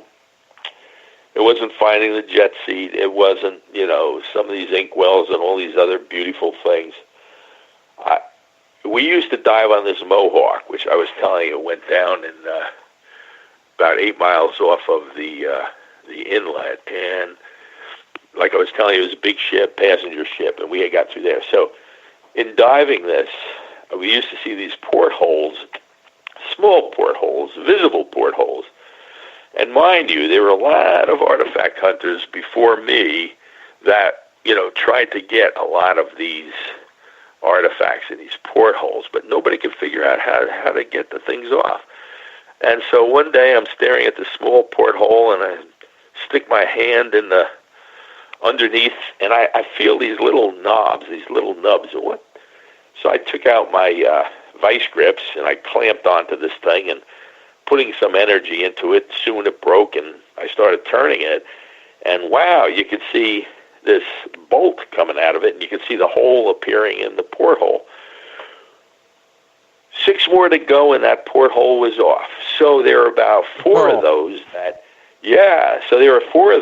we harvested. We had the secret how to get these off. Now, here's where I'm getting at. The mother of all portholes, the last great porthole of the Mohawk, was on a bulkhead that was collapsed at about a 10-degree angle. And every diver there before me had seen this porthole, and you couldn't get at it. You couldn't get underneath. It was impossible. And this was intact. It had the dogs. It was a 2-piece porthole. It had the big brass handles to hold the second piece, so it would open and shut. And people wanted to get at that thing, and you could see them trying, whatever. Anyway, we now knew how to get these portholes off. But how the heck do we get in that far in this wedge, in this dark, dark area to get at it? Well, one buddy of mine knew a guy in a gas station that had one of these big red, huge lifts that you use to lift up a car in one pump or two. I think it lifts 10 tons. The thing weighs about 200 pounds. It's all iron. We trucked that over to the old Seafarer, got it aboard. We had a plan of attack. We had 4 guys doing it. And so we hooked in right near that porthole. We brought that jack down, that hydraulic jack down with lift bags, put it right down. We stuck it under the bulkhead. Now, here was the moment of truth. So we put our weight into it and pushed down. Not much. Pushed down again. Holy smokes, the bulkhead is lifting. We did that, a few more pumps, and there was just as soon as we saw there's enough space to get a diver under there. I mean, divers had been clearing wreckage for a while. There were steel beams and everything. We propped up that bulkhead. And so I turned around, went on my back, pushed myself in under that bulkhead. And as I was doing that, time just stopped. And this porthole came and was in my view, and I'm staring at my mask at this porthole. And it was time for me to do my thing. So I got my light out of the net bag because it was dark in there, and I just turned it on. It was just like turning a light on in a room. I just needed to be able to see a little bit. I got my vice grips out, and now, I had my eyes shut, and I put my hand up and started feeling for the bolts that I knew were there. Sure enough, they were there. Got the vice grips on it. Push and push, nothing. Push and real hard. Finally, it breaks. Whoa, I spin it off, and I'm holding on to that. 1 down, 8 to go. Check my air gauge, check my time.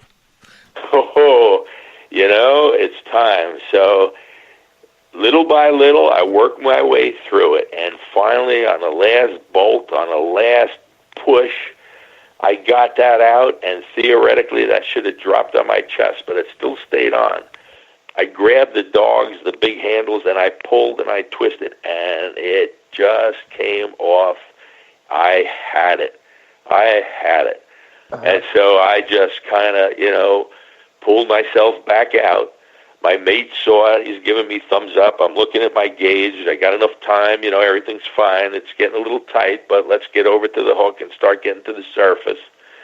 I had the last great perfect porthole from the Mohawk that none of these divers were ever able to get. Nobody was able to get under there. So I started heading up the line. My mate that I left below started removing the, wreckage that we put under there so nobody else would go under there and get hurt or whatever. And I was already heading up the line with this thing around my shoulder. I didn't want to put a lift bag on it because I just would use the air in my dry suit to give me positive buoyancy and help lift this heavy porthole, up to the surface. When I broke the surface and everybody saw that, it was like a big yes. Bottom line, my other mates went down and, cleaned everything up, and we got the big, huge jack up and washed it off and winched it onto the boat.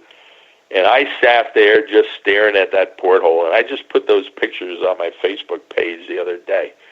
But I'm sitting there, and I used to play music over the loudspeaker for the divers, and I think it was Olivia Newton-John. I'm sitting there in wonder and in awe of the last great porthole, some prize that nobody could ever get.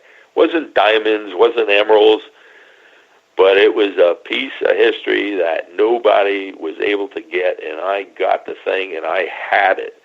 And so Olivia Newton-John is singing this song Magic, and it was because it was a beautiful August day. The seas were flat, the salt smell in the air. It was just a fantastic day, and away we went. And that porthole is right here in my little man cave today. And one thing about artifacts, and you guys know this, when you stare at your artifacts, the artifacts speak, and you remember the day that you found it and where you were and who you were with. And it's just an awesome thing to uncover history and bring it up for everybody else to see.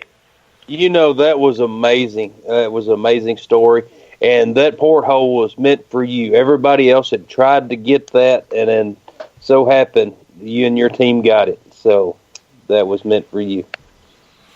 I put it up over my wood-burning stove. It was like a brick wall back there. And I used to listen to the radio. I told everybody, don't tell anybody.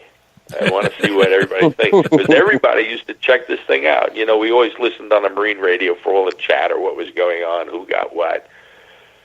And I would hear, the porthole's gone, the Mohawk porthole's gone, and chuckle. So, Patrick, can you do us a favor? Yes. Can you take a picture of that and post it on the Relics Radio group? Absolutely. I will gladly do that. I have it when I first came up. Of course, I was a younger man, but I also have it mounted above the stove, and it just displays so beautiful. It's a big black Morso wood-burning stove, nice red brick wall behind it, and there's that Mohawk porthole flanked by some of the smaller portholes that gave me the clue as to how to remove that. And I will do that. I will do that tonight, and I'll enjoy doing it. That's perfect wall decoration for a diver, just having several portholes. Nothing says treasure ship diving like a porthole. Yeah, you got that right, Loy. Unless you're talking about gold and silver coins. Now, that might say something. Oh, that's... as they say, it ain't over till it's over, and... there's a few spots that still need to be explored. I may not be diving down in the depths, but I have to get one of those mine labs because I was explaining to Dan, we have some areas that need to be explored. Yep. So, and speaking of Dan, we've got Dan on the line right now. Go ahead, Dan. Hello, Dan. You know what? I lost a bet, and I had to call Patrick tonight and tell him how much I love the program, how much I love you guys, how much I honestly adore every show you guys do. Well, we appreciate that. We didn't really. Well, you do. You just hit it out of the ballpark every week. I keep listening to these things. I've relocated somehow, or sort of. We've from heard Alaska that. down here to New Jersey. I know. It's not a rumor anymore. Let me make it real. No more. No. And I knew everybody was hanging on my next breath, but. Well, welcome to the lower 48 anyway. Oh, man, I'll tell you what. But my dog is still up there, so I'm going to have to get him down here with me. I just got to get a place to get, and I think I'm going to get that tomorrow. And God help us all. I'm going to be next door to Patrick. So, God help us. God help Patrick. and can you understand how ugly this is going to be? Yeah. So we'll both be dead in probably 6 months. Probably so. Hey, Dan, when you move that dog down from way up north there in Alaska and everything, you're going to have to make several stops and let that dog shed all that fur and everything before you get him down to New Jersey. He's a Karelian bear dog. He is 140 pounds. He's massive, and he's the sweetest dog on earth. But when he sheds, it's like, I don't know, like Patrick used to have hair and stuff. Yeah. and maybe we can weave it into one of those big, Alaska coats that you wear or whatever. But I want to we could, buddy. We could. It's not like beaver, but sort of. Anyway, my kudos, my friend. I was talking to Fizz earlier, Fismer, the captain, and before the show went on, I'm so proud of you. You did just such a wonderful job. And Loy, everybody out there, I get to hear this stuff daily from Pat, and he is so knowledgeable. Well, no, this isn't a bad thing. He's so knowledgeable, and I mean, I've never really, other than the Etosha stuff, I've never dove on the East Coast before, but I'm sitting on a Jersey shore right now, just a few blocks from the ocean. And it's so beautiful, it's so wonderful, and I haven't really had that opportunity, but I'm getting it now, and that's where I'm moving. So anyway, I just wanted to call in and say, gosh, what a great program, and I love what you guys do. Well, thank you so much. And it's been an easy show for us tonight because we've just sat back and listened. We hadn't had to talk. I bet I hadn't said 20 words tonight. No, and that's what's really great. That's what's really great about drinking with Pat is that I don't either, so I can just drink. I've been sitting on the edge of my seat all night, just like, well, what's going to happen next? And I know you guys do too. So. As long as Dan buys, there's no end to the stories at the bar. Okay. Oh, boys, but because we've made these stories, and that's what's so neat about Patrick. That's what's so neat about Carl. The people that we know, the people that you've had on, all the people. Yeah. Everybody's got this story. And the story is what, it doesn't matter what it comes out to in a lot of times. It's the story that counts. That's right. And after y'all are together for 3 months or 6 months, I can just imagine all the stories that you guys will share back and forth. Well, yeah, or you could just read him in the police blotter. Okay. That's what I was going to say. We'll see him on, what is it, Bad Boys? Yeah. I know. And I used to be a cop. So I was Alaska State Trooper. So, what I'm going to be is like, I know how to talk cop, so I'll get out of it for a while. Patrick will probably go to jail. Yeah. I can see it now. I have one request, guys. Loy and Tennessee Jeff, make sure you can raise bail money for us. And he's already started with the stories because he was walking the boardwalk one night, and of course this police officer was tailing him. And it was very late at night. I called myself the Phantom of the Boardwalk out here because nobody else would go out when I did. And so he's out, suspicious looking and everything, and sure enough, the cops are yelling him. And Dan knows what's going on. And then the boardwalk's here. I wasn't wearing pants. So Dan turns around, and this is the part that cracks me up. Now, here the police officer's getting ready to nab a guy on drugs or a bum or something like that. And next thing you know, Dan's in the car, and they're talking stories about Alaska and Alaska State Troopers, and he was in the car BSing with the cop for over 45 minutes. The cop, is probably trying to get him out of the car, but they became good friends. And I'm thinking, well, I didn't smell that nice, but what he did turn me on to was this guy over here, and I'm trying to buy a car here. I'm trying to buy a house here. So anyway, he turned me on to this car lot, this guy that's the manager of it and stuff, and it's a big place, but he's one of his best friends. So he turned me on to him, and I think I'm going to go buy a car from him tomorrow. I'm definitely going to buy a house that I'm not sure. I think you're going to fit in just right in New Jersey. New Jersey will never be the same, will it? No, I don't want it to be the same. I want to change things.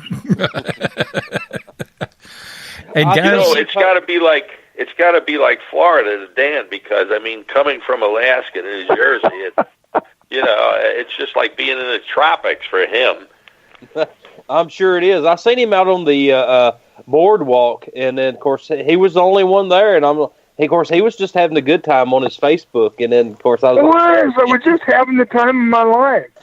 But that was where so I went out there and I walked down to the ocean, and so I've got a 4-hour difference from Alaska to here.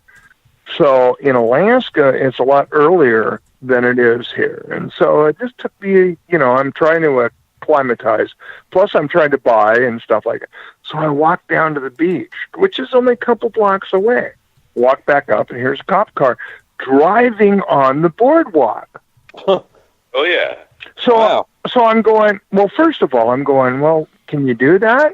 So I wanted to walk up to the officer, make sure he hadn't screwed up. He can do that. You can't do that. I forgot because I used to be cop. Yeah. Well, anyway, you can't do that in New Jersey. There. I did. Yeah.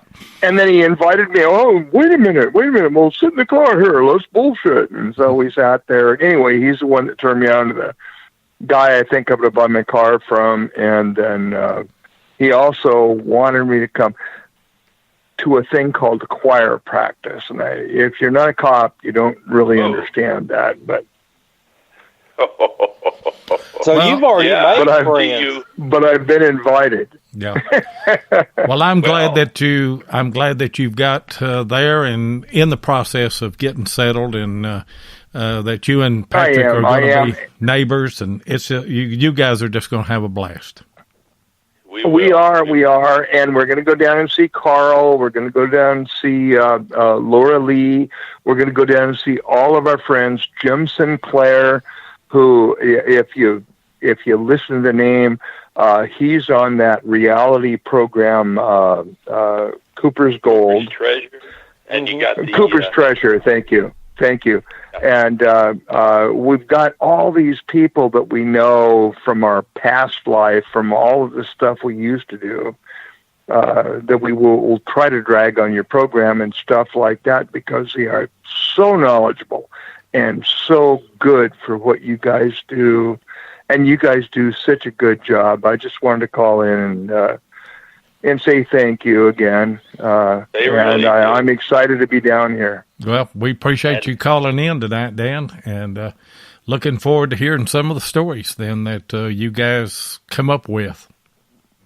Well, the ones we can tell on, national radio. Yeah. Amen. I'm trying to be so good, boys. Yeah.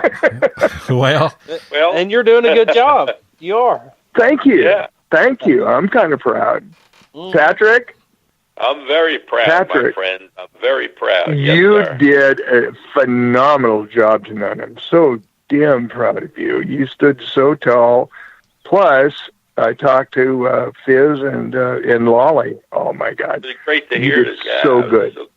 Yeah, well, thank you. And, these poor guys, that was only chapter 1. I mean, hey, guys, I got a big, thick book of old Captain Pat's tales here. I wish that we could hear all of it, but I tell you what, we're 20 minutes past our closing hour here.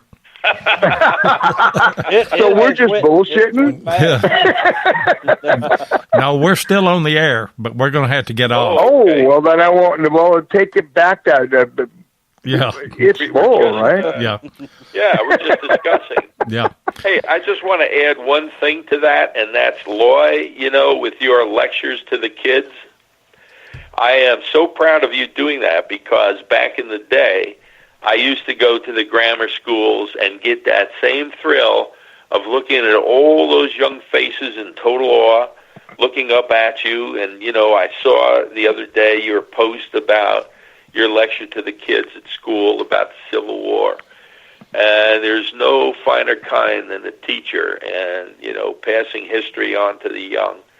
The few times I did that, as well as, I would lecture to the history groups and sometimes, to the senior groups. But lecturing to the young people, I would get things in the mail with cutouts and pictures of, the ocean or little fish, seaweed and things like that. Yeah. And it's just so heartwarming. And so to see you doing that, I have to thank you and all the people who listen, to this radio show and all the people who hunt for artifacts and share that history with everybody else. It's just so important to pass it on. And, thank you for that. It's my honor, and especially, the times that we live in now, where you have actually the opportunity to go into the schools and speak about history and that part of history that may not be the best, but it was history. And so, and then to put the artifacts, and I always take some bullets and stuff, and I let those kids hold it. And, I speak at every school in our county here, every elementary school, the middle school, the high school. And as long as I'm alive and the law still allows it, I'm going to continue to do that, because that's, it's just introducing them to the real history of our times. That's right. Yeah.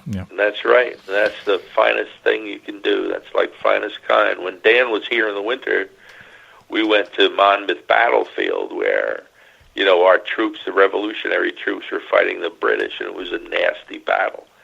And one of my friends back then, with a metal detector, had gotten permission from the parks to be able to go in there and to start, showing the British bullets and musket balls and the revolutionary, shot and cannon and stuff like that. And he actually changed the face of the battle by, as taking every artifact and not just flagging it, but putting it on a CAD engineering program. And the battle actually was in different places than they thought. But the artifacts that they brought up with the metal detectors changed the history. And Molly Pitcher was supposedly there in one spot, and he proved she was somewhere else.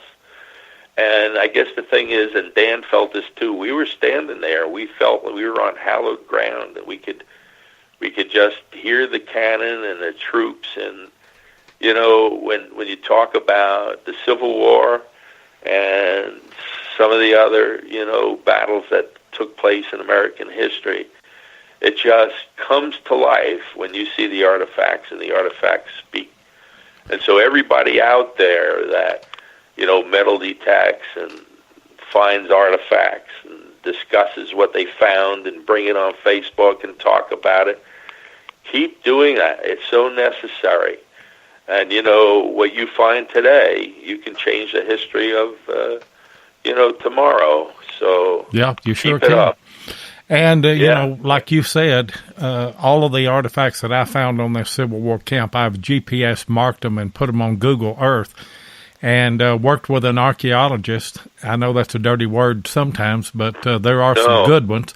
And I worked with an archaeologist, and we've rewritten the story of the battle here in our hometown because it happened at a different place, and so we're able to do that. You've been a great guest tonight, Patrick, and I tell you what, thank you. What we're going to do, Ken and Mark Guthrie with Detect Tees, they're going to give you a Relics Radio T-shirt for being such a great guest with us tonight. And when we get off, you hang on the line there. I'm going to go ahead and close the show out, and I'll get your information. But I want to give Jeff an opportunity to say his piece before we go. Yeah, I mean, it's been a great show, and I appreciate all the callers, and Patrick and Dan and Carl calling in. It's been a really great show, and I've learned a lot, and thanks for everybody in the comment section. And but just go find some history. Yeah, I agree. And I'm looking at my calendar here. Next week, we're going to have Charles Dessler. He is a bow maker. He's a very interesting guy, and you won't want to miss next week's show on Spreaker.com, Relics Radio, 8 o'clock Eastern, as always here on Thursday. And I always do this at the end of every show, and that is plug all of the other podcasts. Beyond Sight and Sound with Josh Kimmel is on Sunday night and Wednesday night at 8 o'clock Eastern. All Metal Mode with Mike Hare and Gypsy Jules is on Monday night at 8 o'clock Eastern. And then I am with Butch Holcomb and Jeff Lupert. I'm the engineer and the producer of Relic Roundup. It's on Monday night at 9 o'clock. And by the way, we're going to have Mark Hoover talking about the Garrett hunt and also the hunt down in Florida this past weekend. And then Hardcore Metal Detecting with Derek Asklar and my friend Craig Talley. They're on every Thursday night and Saturday night at 8 o'clock. And XP Team USA with Dave Kimball and Grant Hansen. They have a show at 8 o'clock Eastern every other Friday night. And obviously, me and Jeff will be back right here on Relics Radio next Thursday night. So we'll see you then.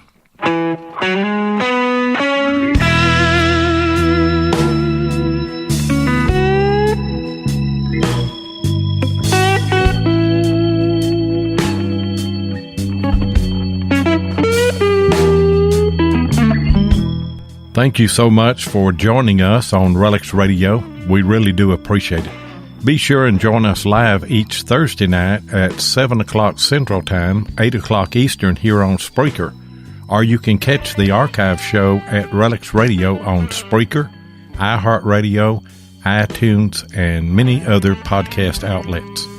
Relics Radio is also syndicated on GoodTalkRadio.com and has a show each Sunday afternoon at 2 p.m. Arizona time. Please take a minute and hit the like button and be sure and follow us so that you'll get notifications of all of our upcoming broadcasts.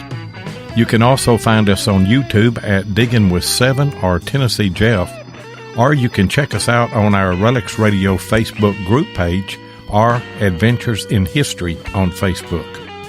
If you'd like to get in touch with us, then send an email to relicsradio@outlook.com.